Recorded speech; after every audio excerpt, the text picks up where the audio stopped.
Kita tidak boleh tajassus atau dosa besar memata-matai orang. Bagaimana dengan profesi saya sebagai intel polisi yang tugasnya harus memata-matai dan mengamati kegiatan orang atau golongan yang mencurigakan dan dikhawatirkan melakukan kegiatan yang membahayakan orang lain, ketertiban umum. Saya sudah bilang tadi, kalau dari pihak, kalau itu memang tugasnya demi keamanan, tadi kan saya bilang sebut ya, masalah petugas keamanan ditugaskan oleh pemerintah. Nabi SAW sering mengutus loh beberapa sahabat menjadi mata-mata, gitu kan, mengintai, mempelajari tentang kasus. Tapi memang betul-betul ini tugasnya dikerjakan untuk itu ya, untuk keamanan negara, bukan untuk mencari-cari kesalahan orang. Innamal a'malu binniyat.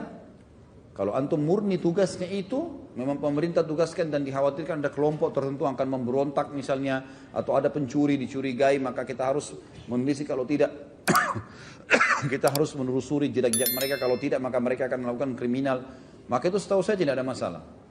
Tidak ada masalah sama sekali.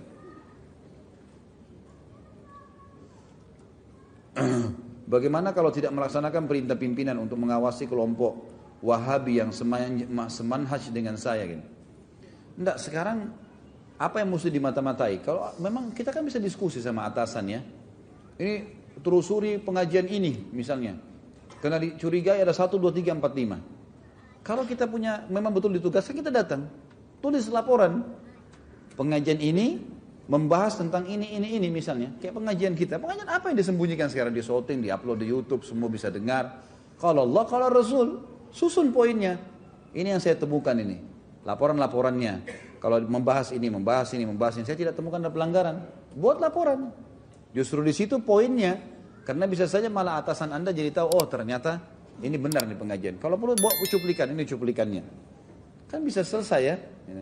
Tapi di sini dikatakan saya tidak menjalankan tugas, nanti akhirnya malah tetap kecurigaan akan ada.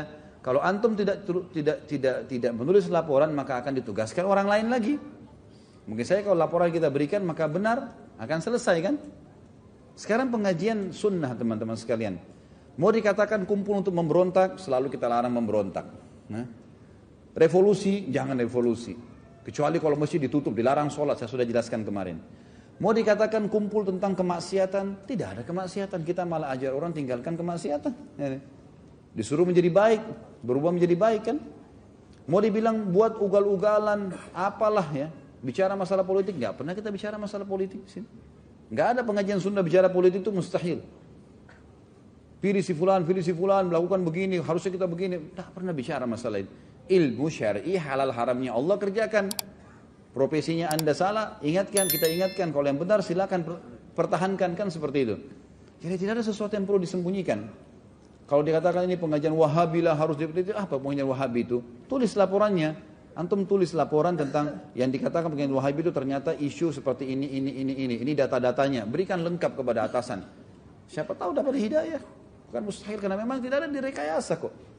2 jam Anda duduk di sini, apa yang kita lakukan? Menasihati tentang hukum Allah kan? Nggak ada yang disembunyikan, halal haramnya Allah jelas. Dan ini pengajian yang dikatakan pengajian sunnah atau dikatakan la Wahhabi atau segala macam hal yang biasa disebarkan isu, Allahu a'lam.